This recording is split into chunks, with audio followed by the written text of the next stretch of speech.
मराठी मनोरंजन सृष्टीतील प्रसिद्ध बांदेकर कुटुंब नेहमीच विविध कारणांनी चर्चेत असतं। नुकतंच सोहम बांदेकर आणि अभिनेत्री पूजा बिरारी यांचा लग्न सोहळा पार पडला। मात्र आता बांदेकर कुटुंबावर एक दुःखद प्रसंग ओढवलाय। बांदेकर कुटुंबातील लाडका श्वान सिम्बा याचं निधन झालंय। सिम्बा हा सोहम बांदेकरचा केवळ पाळीव प्राणी नव्हता, तर त्याच्या आयुष्यातील एक महत्त्वाचा भाग होता। सिम्बा जवळपास 17 वर्षांचा होता आणि सोहमच्या आयुष्यात तो त्याचा खरा साथीदार होता। विशेष म्हणजे सोहमची पत्नी पूजा बिरारी हिलाही सिम्बाबद्दल खूप प्रेम होतं। त्यांच्या मेहंदी समारंभात पूजाने तिच्या हातावर सिम्बाचं चित्र काढून घेतलं होतं, ज्यामुळे या दोघांचं सिम्बावर असलेलं प्रेम स्पष्टपणे दिसून आलं होतं। सिम्बाच्या निधनाची बातमी स्वतः सोहम बांदेकर यांनी सोशल मीडियावर एक भावनिक पोस्टद्वारे शेअर केली। सिम्बाचा फोटो शेअर करत त्यांनी लिहिलं की माझ्या आयुष्यातील 28 वर्षांपैकी जवळपास 17 वर्ष माझा साथीदार, माझा रूममेट, माझा आधारस्तंभ, माझा समुपदेशक, माझा सर्वात मोठा पाठिंबा आणि माझ्या आयुष्यातील प्रेम आता माझ्या सोबत नाहीये। त्यांनी हा प्रवास सोडून देवाच्या सानिध्यात जाण्याचा निर्णय घेतलाय। मिळालेल्या प्रत्येक निस्वार्थ आणि निखळ प्रेमाबद्दल मनापासून धन्यवाद। तू नेहमीच आमच्या सोबत असशील। याच पोस्ट मध्ये सोहमने चाहत्यांचेही आभार मानलेत। सिम्बावर तुम्हा सगळ्यांनी भरभरून प्रेम केलं। प्रत्यक्ष भेट न झाली तरी तुमचं प्रेम आणि जिव्हाळा त्याला नेहमी जाणवत राहील। यासाठी आम्ही सर्वांचे मनापासून आभार मानतो,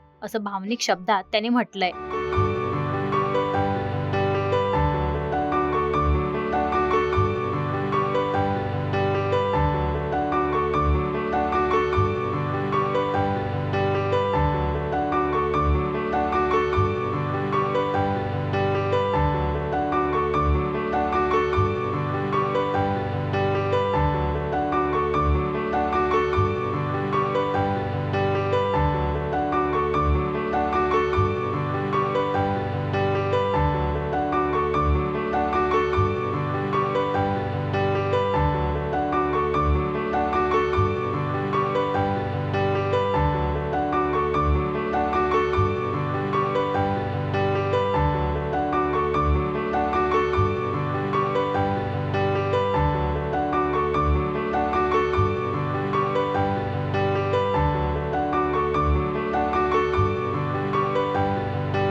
मराठी मनोरंजन सृष्टीमधील मालिका, चित्रपट, नाटक तसेच कलाकारांबद्दलच्या नवीन अपडेट्स जाणून घेण्यासाठी नक्की सबस्क्राईब करा इट्स मज्जा मराठी या आपल्या नवीन यूट्यूब चॅनलला।